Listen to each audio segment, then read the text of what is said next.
നമസ്കാരം. എല്ലാ പ്രിയപ്പെട്ട കൂട്ടുകാർക്കും ഭാസിസ് അക്കാഡമിയുടെ ഇന്നത്തെ വീഡിയോയിലേക്ക് ഹാർദമായ സ്വാഗതം. ഇന്ന് നമ്മൾ പഠിക്കാൻ പോകുന്നത് നമ്മുടെ ഭൂമിശാസ്ത്രം.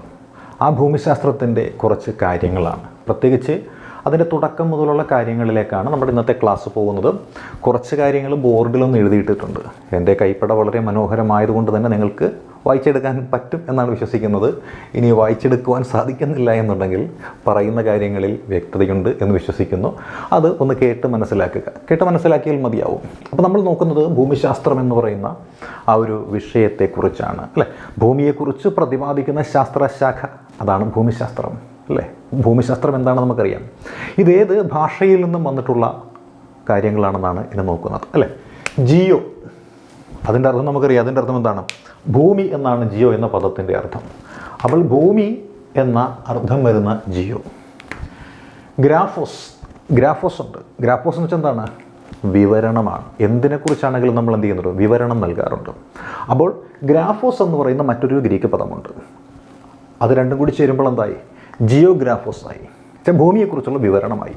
അതിനെയാണ് നമ്മൾ ജിയോഗ്രഫി എന്ന് പേരിട്ടുകൊണ്ട് വിശേഷിപ്പിക്കുന്നത്. ജിയോഗ്രഫി ഇങ്ങനെ ഒരു പഠനശാഖയ്ക്ക് പേര് നൽകിയ വ്യക്തി ആരാണെന്ന് നമുക്കറിയാം. ആരാണ്? എറാത്തോസ്തനീസ് എന്ന് പറയുന്ന വ്യക്തിയാണ് പേര് നൽകിയത്. ഈ ഒരു വിഷയത്തിൻ്റെ പിതാവായിട്ട് നമ്മൾ കണക്കാക്കുന്നത് ജനറൽ ടോളമിയെയാണ്. കാരണം ടോളമി എന്ന് പറയുന്ന വ്യക്തി ഒരു പഴയ സൈന്യാധിപനായിരുന്നു. സൈന്യാധിപനെ ഓരോരോ ഭൂപ്രദേശങ്ങൾ കീഴടക്കുക എന്നതിൽ കവിഞ്ഞ് മറ്റൊരു ലക്ഷ്യവുമില്ല. അപ്പോൾ സൈന്യവുമായിട്ട് സ്വന്തം രാജ്യത്ത് നിന്ന് വിശ്വവിജയത്തിനായിട്ട് പുറപ്പെടും. പക്ഷേ പോകുന്ന വഴി അറിഞ്ഞെങ്കിലേ തിരിച്ച് രാജ്യത്തേക്ക് വരാൻ പറ്റുള്ളൂ.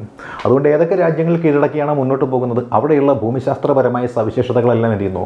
മാപ്പ് തയ്യാറാക്കി വയ്ക്കുന്നു. ഇപ്പോൾ നദികളുള്ള പ്രദേശമാണെങ്കിൽ നദി മാപ്പ്, പർവ്വതങ്ങളാണെങ്കിൽ പർവ്വതങ്ങളുടെ മാപ്പ്, വനങ്ങളാണെങ്കിൽ വനത്തിൻ്റെ മാപ്പ്, അല്ലേ? മലകളാണെങ്കിൽ മലകളുടെ മാപ്പ്, മരുഭൂമിയാണെങ്കിൽ മരുഭൂമിയുടെ മാപ്പ്. അങ്ങനെ ഭൂമിയിലുള്ള വിവിധ ഭൂരൂപങ്ങളുടെ മാതൃകകളെല്ലാം ഇങ്ങനെ തയ്യാറാക്കി വെച്ചു. അങ്ങനെയാണ് ആദ്യമായിട്ട് മാപ്പിൻ്റെ സ്റ്റഡിയൊക്കെ നടത്തിയത്. അത്തരത്തിൽ ആദ്യമായിട്ട് മാപ്പ് തയ്യാറാക്കിയതും പഠനമെല്ലാം നടത്തിയതും ജനറൽ ടോളമി ആയതുകൊണ്ടാണ് നമ്മൾ ഈ ജനറൽ ടോളമിയെ ഭൂമിശാസ്ത്രത്തിൻ്റെ പിതാവായിട്ട് വിശേഷിപ്പിക്കുന്നത്. പക്ഷേ ടോളമിക്ക് അറിയില്ലായിരുന്നു താൻ കൈകാര്യം ചെയ്യുന്നത് ജിയോഗ്രഫി എന്ന് പറഞ്ഞൊരു വിഷയമാണെന്ന്. അത് മനസ്സിലാക്കിയിട്ട് അതിന് പേര് കൊടുത്തയാളാണ് ആരെന്ന് പറയുന്നത്? എറാത്തോസ്തനീസ് എന്ന് പറയുന്നയാൾ, അല്ലേ? ഈ ഭൂമിക്ക് അരഞ്ഞാണം കെട്ടി ആ അരഞ്ഞാണത്തിൻ്റെ വലിപ്പം എത്രയാണെന്ന് പറഞ്ഞയാൾ, അല്ലേ? 40,075 കിലോമീറ്റർ എന്നാണ് പറയുന്നത്. നമ്മുടെ റൗണ്ട് ഫിഗർ ഒപ്പിച്ച് 40,000 എന്ന് പറയും. അപ്പോൾ 40,000 ഭൂമിയുടെ ചുറ്റളവെന്ന് കണ്ടുപിടിച്ചതും ഈ എറാത്തോസ്തനീസാണ്. ആ എറാത്തോസ്തനീസാണ് ഈ വിഷയത്തിൻ്റെ പേര് ജിയോ എന്നും ഗ്രാഫോസ് എന്ന് പറയുന്ന രണ്ട് ഗ്രീക്ക് പദങ്ങളിലൂടെയാണ് അതിൻ്റെ പേര് ജിയോഗ്രഫിയാണ് എന്ന് പറഞ്ഞത്. ഇപ്പോൾ നമ്മൾ ആധുനികപരമായിട്ട് ഭൂമിശാസ്ത്രത്തെക്കുറിച്ച് നോക്കിയാൽ ഈ ടോളമിയെയും എറാത്തോസ്തനീസിനെയും ഒക്കെ നമ്മൾ മാറ്റിക്കഴിഞ്ഞാൽ ആധുനിക ഭൂമിശാസ്ത്രത്തിൻ്റെ പഠനം നമ്മൾ നോക്കിയാൽ രണ്ട് രീതിയിൽ നമുക്ക് പഠിക്കാൻ പറ്റും. രണ്ട് രീതിയിൽ. ഒരു പഠനം എന്ന് പറയുന്നത് ഡീറ്റെയിൽഡ് ആയിട്ടുള്ള പഠനമാണ്. വളരെ വിസ്തരിച്ച് ഭൂമിയുടെ ഉപരിതലത്തിലും ഭൂമിയുടെ അന്തർഭാഗത്തും ഭൂമിയുടെ ബാഹ്യഭാഗത്തുമുള്ള എല്ലാത്തിനെയും കുറിച്ചും ആഴത്തിലും വിശദമായിട്ടുമുള്ള പഠനമുണ്ട്. ആ പഠനമാണ് സിസ്റ്റമാറ്റിക് അപ്രോച്ച് എന്ന് പറയുന്ന സാമ്പ്രദായിക പഠനം എന്ന് പറയുന്നത്. ഭൂമിശാസ്ത്രത്തിൻ്റെ ഒന്നാമത്തെ പഠനമാണ് സാമ്പ്രദായിക പഠനം. ഈ സാമ്പ്രദായിക പഠനം എന്നൊരു സവിശേഷത കണ്ടെത്തി അത് ആവിഷ്കരിച്ച് മുന്നോട്ട് കൊണ്ടുവന്നൊരു വ്യക്തിയുണ്ട്. അദ്ദേഹത്തിൻ്റെ പേരാണ് ഹംബോൾട്ട്. വെറും ഹംബോൾട്ട് അല്ല, അലക്സാണ്ടർ ഹംബോൾട്ട്. വായിക്കാൻ ബുദ്ധിമുട്ട് കാണും, പക്ഷേ പറയുന്നത് വ്യക്തമായതുകൊണ്ട് കുഴപ്പമില്ല കേട്ടോ. അലക്സാണ്ടർ ഹംബോൾട്ടാണ് ഈ സിസ്റ്റമാറ്റിക് ജിയോഗ്രഫി അഥവാ സാമ്പ്രദായിക ഭൂമിശാസ്ത്രത്തിൻ്റെ പിതാവെന്ന രീതിയിൽ അല്ലെങ്കിൽ കൊണ്ടുവന്ന വ്യക്തി എന്ന രീതിയിൽ നമ്മൾ പഠിക്കുന്നത്. ഇനി മറ്റൊരു അപ്രോച്ച് ഉണ്ട്, അതാണ് റീജിയണൽ അപ്രോച്ച്. റീജിയണൽ അപ്രോച്ച് എന്ന് വെച്ചാൽ പ്രാദേശികമായിട്ട്, അതായത് ചെറിയ ചെറിയ മൈന്യൂട്ടായിട്ടുള്ള നമ്മുടെ ചുറ്റുപാടുമുള്ള സംഭവങ്ങളെല്ലാം കണ്ടെത്തി തിരിച്ചറിഞ്ഞതിനെക്കുറിച്ചുള്ള പഠനം. ആ പഠനമാണ് സിസ്റ്റമാറ്റിക് അപ്രോച്ചിൻ്റെ ബദലായിട്ടുള്ള പഠനമാണ് റീജിയണൽ അപ്രോച്ച് അഥവാ പ്രാദേശിക പഠനം എന്ന് പറയുന്നത്. ഇത് കാൾ റിട്ടർ എന്ന് പറയുന്ന ഒരു ഭൗമശാസ്ത്രകാരൻ മുന്നോട്ട് വെച്ച ആശയമാണ്. അപ്പോൾ കാൾ റിട്ടർ മുന്നോട്ട് വെച്ച ആശയം നമ്മൾ പഠിച്ചു കഴിഞ്ഞു, അല്ലേ? അപ്പോൾ സാമ്പ്രദായികം സിസ്റ്റമാറ്റിക് എന്ന് പറയുന്നത് അലക്സാണ്ടർ ഹംബോൾട്ടും പ്രാദേശികം റീജിയണൽ എന്ന് പറയുന്നത് കാൾ റിട്ടറുമാണ് എന്ന് നമുക്ക് മനസ്സിലായി, അല്ലേ? ഇനി നമുക്ക് കുറച്ച് പഴയ കാര്യങ്ങളിലേക്കൊന്ന് നോക്കാം, അല്ലെ? എന്തായിരിക്കാം? ഈ ഭൂമിയുടെ ഉത്ഭവത്തെക്കുറിച്ച് നമുക്കൊന്ന് നോക്കാം, അല്ലെ? ഭൂമിയുടെ ഉത്ഭവം എന്ന് പറയുന്നത് നമുക്കറിയാം. ഭൂമി ഉണ്ടായത് ഒരുപാട് കോടിക്കണക്കിന് വർഷങ്ങൾക്ക് മുൻപാണ്, അല്ലെ? 460 കോടി വർഷങ്ങൾക്ക് മുൻപ് അല്ലെങ്കിൽ 4600 ദശലക്ഷം വർഷങ്ങൾക്ക് മുൻപാണ് ഈ ഭൂമി ഉത്ഭവിക്കപ്പെട്ടത് എന്നാണ് നമ്മളിൽ പലരും ഈ ഭൗമശാസ്ത്രകാരന്മാരുടെ വാക്കുകൾ കടമെടുത്ത് പറഞ്ഞാൽ വിശ്വസിക്കപ്പെട്ടിരിക്കുന്നത്, അല്ലേ? അപ്പോൾ അങ്ങനെ നോക്കിയാൽ അന്നത്തെ കാലത്ത് പല ആൾക്കാരും ഉണ്ടായിരുന്നു, അല്ലേ? ഈ ഭൂമിശാസ്ത്രം എന്ന് പറയുന്ന സിദ്ധാന്തം, അല്ലേ? അതായത് ഈ പറയുന്ന രീതി നമ്മൾ നോക്കിയാൽ ഈ അരിസ്റ്റോട്ടലിനെയൊക്കെ നമുക്കറിയാം. ഈ അരിസ്റ്റോട്ടലിനെ പോലുള്ള ആൾക്കാർ വരെ വിശ്വസിച്ചിരുന്നത് എന്താണ്? ഭൂമിയാണ് പ്രപഞ്ചത്തിൻ്റെ കേന്ദ്രമെന്നും സൂര്യൻ ഉൾപ്പെടെയുള്ള മറ്റ് ഗ്രഹങ്ങൾ വന്നിട്ട് നമ്മുടെ ഭൂമിയെ ചുറ്റിത്തിരിഞ്ഞുകൊണ്ടിരിക്കുകയാണെന്നുമാണ് അരിസ്റ്റോട്ടിൽ, അതായത് മഹാനായ സോക്രട്ടീസിൻ്റെ ശിഷ്യനായ പ്ലേറ്റോയുടെ ശിഷ്യനായ അരിസ്റ്റോട്ടിൽ, അലക്സാണ്ടറിൻ്റെ ഗുരുനാഥനായ അരിസ്റ്റോട്ടിൽ, ആ അരിസ്റ്റോട്ടിൽ വരെ ചിന്തിച്ചിരുന്നത് എന്താണ്? ഭൂമിയാണ് പ്രപഞ്ചത്തിൻ്റെ കേന്ദ്രമെന്നായിരുന്നു അരിസ്റ്റോട്ടിൽ വരെ ചിന്തിച്ചിരുന്നത്. പക്ഷേ അക്കാലത്തും അതിനപ്പുറമുള്ള ചിന്തയുള്ള വ്യക്തികൾ നമ്മുടെ നാട്ടിലുണ്ടായിരുന്നു. ആരായിരുന്നു? അല്ലേ, തത്വജ്ഞാനികളെക്കാളും മികച്ചൊരു തത്വജ്ഞാനി നമുക്കുണ്ടായിരുന്നു. ആരായിരുന്നു? ആര്യഭടനായിരുന്നു. അല്ല, തത്വജ്ഞാനികൾക്കൊക്കെ ഇത് കേൾക്കുമ്പോൾ എന്തായിരിക്കും? ഞെട്ടലുണ്ടാവും. കാര്യം എന്താണ്? സോക്രട്ടീസും പ്ലേറ്റോയും അരിസ്റ്റോട്ടിലും ഒക്കെയാണ് തത്വജ്ഞാനികളുടെ ആത്മീയ ഗുരുക്കന്മാരെന്ന് പറയുന്നത്. അവർ വിശ്വസിച്ചിരുന്നത് ഭൂമിയായിരുന്നു പ്രപഞ്ചത്തിൻ്റെ കേന്ദ്രമെന്നായിരുന്നു. അതിനെ തിരുത്തിക്കുറിച്ചതാരാണ്? നമ്മുടെ ഗണിതശാസ്ത്രജ്ഞനായിട്ടുള്ള ആര്യഭട്ടൻ. അല്ലേ, ആര്യഭട്ടനാണ് പറഞ്ഞെന്താണ്? സൂര്യനാണ് കേന്ദ്രം. അല്ലേ, സൂര്യൻ, അല്ലെ, ഹീലിയോസെൻട്രിക് തിയറി ആദ്യമായിട്ട് മുന്നോട്ട് വെച്ചയാൾ ആര്യഭടനാണ്, നമ്മുടെ ആര്യഭടനാണ് കേട്ടോ. അതേപോലെ തന്നെ പല പല സിദ്ധാന്തങ്ങൾ, ഭൂമിയാണ് കേന്ദ്രമെന്നും ഭൂമിയുടെ ഉത്ഭവത്തെക്കുറിച്ചൊക്കെ ഒരുപാട് സിദ്ധാന്തങ്ങൾ പിൽക്കാലത്ത് മുന്നോട്ട് വന്നിട്ടുണ്ട്. അതിൽ പ്രധാനപ്പെട്ടൊരു സിദ്ധാന്തമാണ് ഇതായി കാണുന്ന നെബുലാർ സിദ്ധാന്തം എന്ന് പറഞ്ഞൊരു സിദ്ധാന്തമുണ്ട്. നെബുലാർ സിദ്ധാന്തം. ഈ നെബുലാർ സിദ്ധാന്തം മുന്നോട്ട് വെച്ചത് ആരാന്നറിയുമോ? ഒരു ഫ്രഞ്ച് ഗണിതശാസ്ത്രജ്ഞനാണ്. അദ്ദേഹത്തിൻ്റെ പേരാണ് ലാപ്ലെ എന്ന് പറയും. ഒരു ഫ്രഞ്ച് ഗണിതശാസ്ത്രജ്ഞനായ ലാപ്ലെ മുന്നോട്ട് വെച്ച സിദ്ധാന്തമാണ് നെബുലാർ സിദ്ധാന്തം എന്ന് പറയുന്നത്. ഇത് ഒരുപാട് പേപ്പറുകളിലാക്കി വലിയൊരു പ്രബന്ധമായിട്ടാണ് അദ്ദേഹം അവതരിപ്പിച്ചത്. പക്ഷേ നമുക്ക് ഇത് മനസ്സിലാക്കാനായിട്ട് അതിനകത്തുള്ള കാമ്പായ സാധനങ്ങൾ മാത്രം നമ്മളിങ്ങോട്ട് പുറത്തെടുക്കുകയാണ്. ഇത് പറഞ്ഞ കാര്യം എന്നറിയുമോ? ഈ വാതകച്ചുരുളുകളുണ്ടാവും, അന്തരീക്ഷത്തിൽ വാതകച്ചുരുളുകളുണ്ടാകും. വാതകം അന്തരീക്ഷത്തിലല്ലേ കാണപ്പെടുള്ളൂ. ഈ വാതകച്ചുരുളുകളുണ്ടാകും. ആ വാതകച്ചുരുളുകൾ എന്ത് ചെയ്യുന്നു? ഗോളാകൃതി പ്രാപിക്കും. ഇങ്ങനെ കറങ്ങി ഗോളാകൃതി പ്രാപിക്കും. അങ്ങനെ ഗോളാകൃതി പ്രാപിക്കുന്ന ഈ വാതകച്ചുരുളുകളിൽ എന്ത് ചെയ്യുന്നു? അവസാനം പൊട്ടിത്തെറിക്കും. വാതകച്ചുരുളുകൾ പൊട്ടിത്തെറിക്കും. അങ്ങനെ പൊട്ടിത്തെറിച്ചാണ് നമ്മുടെ ഭൂമിയും മറ്റ് ഗ്രഹങ്ങളും ചിഹ്നഗ്രഹങ്ങളും എല്ലാം ഉണ്ടായത് എന്ന് പറയുന്ന സിദ്ധാന്തമാണ് നെബുലാർ സിദ്ധാന്തം എന്ന് പറയുന്നത്. ഈ നെബുലാർ സിദ്ധാന്തം മുന്നോട്ട് വെച്ചതാണ് ലാപ്ലെ എന്ന് പറയുന്ന ഒരു ഫ്രഞ്ച് ഗണിത ശാസ്ത്രജ്ഞനാണ് ഈ സിദ്ധാന്തം മുന്നോട്ട് വെച്ചത്.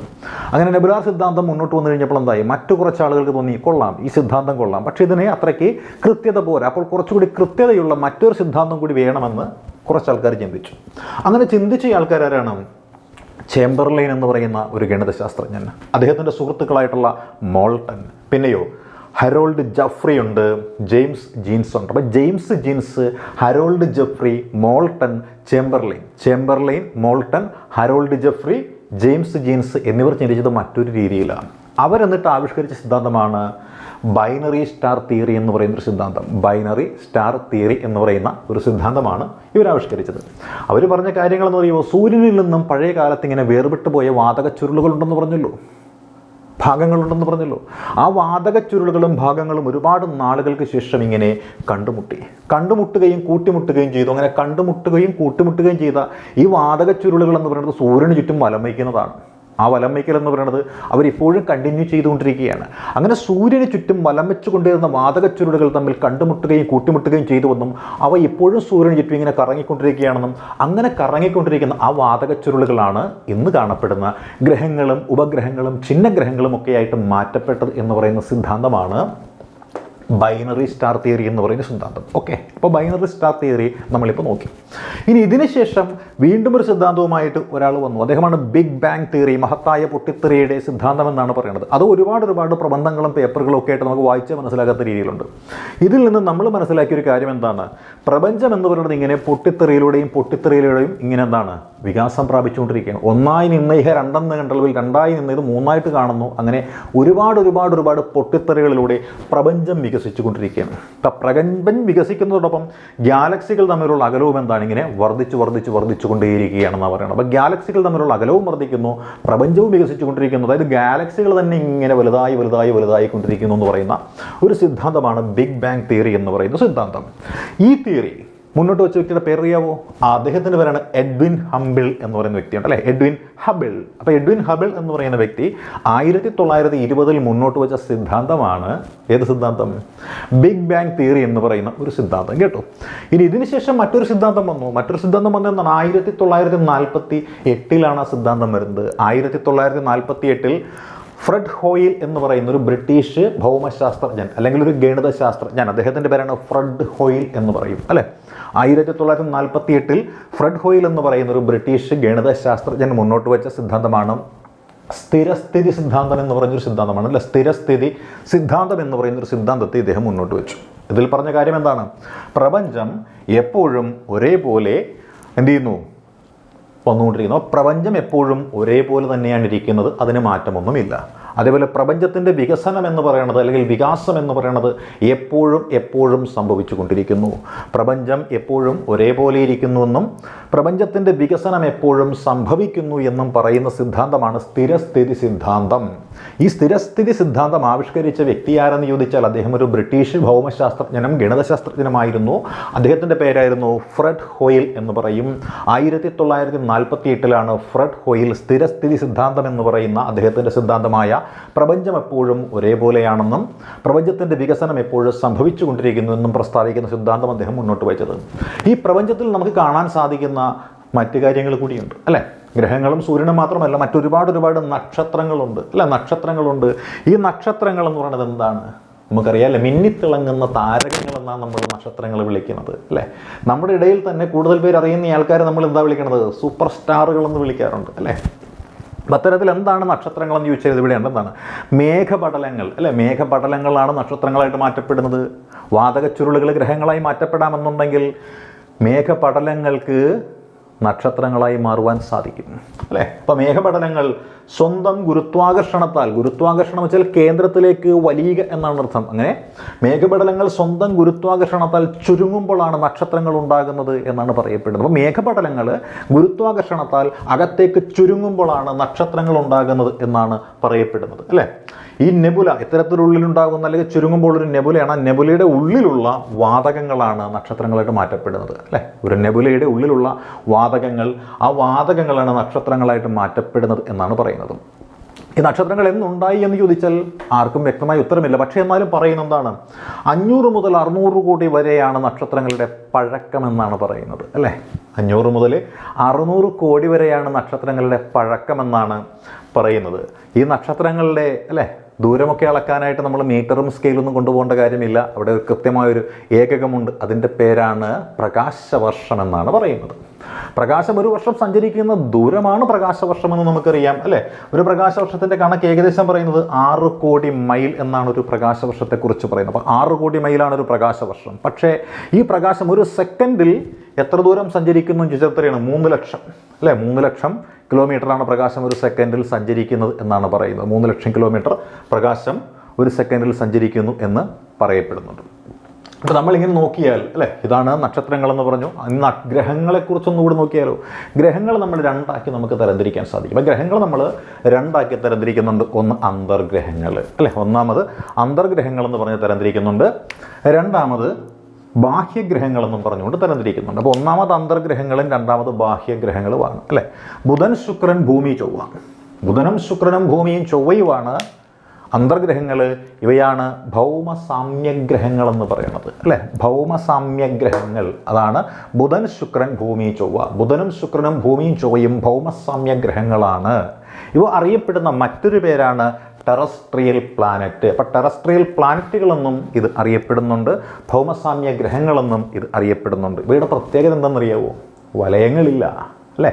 ഇവയ്ക്ക് വലയങ്ങളില്ല എന്നുള്ളതാണ് ഇവയുടെ പ്രത്യേകത എന്ന് പറയുന്നത്. അപ്പോൾ വലയങ്ങളില്ലാത്ത അന്തർഗ്രഹങ്ങൾ ഏതെല്ലാം എന്ന് ചോദിച്ചാൽ ബുധനും ശുക്രനും ഭൂമിക്കും ചൊവ്വയ്ക്കും വലയങ്ങളില്ല. ഇവ അറിയപ്പെടുന്ന മറ്റു പേരുകളാണ് ടെറസ്ട്രിയൽ പ്ലാനറ്റുകളെന്നും ജോവിയൻ പ്ലാനറ്റുകളെന്നും ഒക്കെയാണ് ഇത് അറിയപ്പെടുന്നത്. ഇനിയോ ബാഹ്യഗ്രഹങ്ങളെന്ന് പറയുന്ന ഗ്രഹങ്ങളുണ്ട്. എന്താണ് ബാഹ്യഗ്രഹങ്ങൾ? പുറത്ത് കാണപ്പെടുന്ന ഗ്രഹങ്ങളെയാണ് നമ്മൾ ബാഹ്യഗ്രഹങ്ങൾ എന്ന് പേരിട്ട് വിശേഷിപ്പിക്കുന്നത് അല്ലേ. വ്യാഴം, ശനി, യുറാനസ്, നെപ്റ്റ്യൂൺ. വ്യാഴം, ശനി, യുറാനസ്, നെപ്റ്റ്യൂൺ. പ്ലൂട്ടോ ഇല്ല. പ്ലൂട്ടോയെ 2006 അന്താരാഷ്ട്ര ജ്യോതിശാസ്ത്ര കൗൺസിൽ എന്ത് ചെയ്തു? പുറത്താക്കി. എന്താ? വെറും വെള്ള കുള്ളൻ ഗ്രഹമാണ് എന്ന് പറഞ്ഞുകൊണ്ടാണ് അതിനെ പുറത്താക്കിയത്. ഗ്രഹത്തിനുള്ള ക്വാളിറ്റി ഒന്നുമില്ല, ഇത്രയും കാലം പറ്റിച്ചു കൂടുകയായിരുന്നു, കുള്ളൻ ഗ്രഹമാണെന്ന് പറഞ്ഞുകൊണ്ട് അവനെ പിടിച്ച് പുറത്താക്കി അല്ലേ. അപ്പോൾ വ്യാഴം, ശനി, യുറാനസ്, നെപ്റ്റ്യൂൺ എന്നിവ ബാഹ്യഗ്രഹങ്ങളാണ്, വ്യാഴ സമാന ഗ്രഹങ്ങളാണ് അല്ലേ. വ്യാഴ സമാന ഗ്രഹങ്ങൾ വിളിക്കുന്ന പേരെന്താണ്? ജോവിയൻ പ്ലാനറ്റ് എന്ന് വിളിക്കാറുണ്ട്. Jovian planet. അതേപോലെ തന്നെ ഗ്യാസ് ജെയിൻറ്റ് പ്ലാനറ്റ് എന്നും ഇവയെ വിളിക്കാറുണ്ട്. ഗ്യാസ് മാത്രമേ ഉള്ളൂ അല്ലേ. ഗ്യാസ് ജെയിൻ്റ് പ്ലാനറ്റുകളെന്നും വിളിക്കാറുണ്ട്. അപ്പോൾ ഇത്തരത്തിലുള്ള ഈ ഗ്രഹങ്ങൾ എന്ന് ഉണ്ടായി എന്ന് ചോദിച്ചാൽ ഏകദേശം 460 കോടി വർഷങ്ങൾക്ക് മുൻപാണ് ഈ ഗ്രഹങ്ങൾ ഉണ്ടായത് എന്ന് നമ്മൾ മനസ്സിലാക്കുക. നമ്മളിപ്പോൾ നോക്കിയത് ഭൂമിശാസ്ത്രത്തെക്കുറിച്ചുള്ള കുറച്ച് ജ്യോതിശാസ്ത്ര സംബന്ധമായ കാര്യങ്ങളും കൂടി ഉൾപ്പെടുത്തിക്കൊണ്ടാണ് നമ്മൾ ഈ കാര്യങ്ങൾ മനസ്സിലാക്കിയത്. ഇത് പഠിക്കുക എന്ന് പറയുന്നത് ഇച്ചിരി പ്രയാസമാണ്, പക്ഷേ മനസ്സിലാക്കാൻ സാധിച്ചു കഴിഞ്ഞാൽ വളരെ വളരെ വളരെ ഈസിയുമാണ്. അപ്പോൾ എല്ലാവർക്കും കാര്യങ്ങൾ മനസ്സിലായെന്ന് വിശ്വസിച്ച് നിർത്തുന്നു. All the best.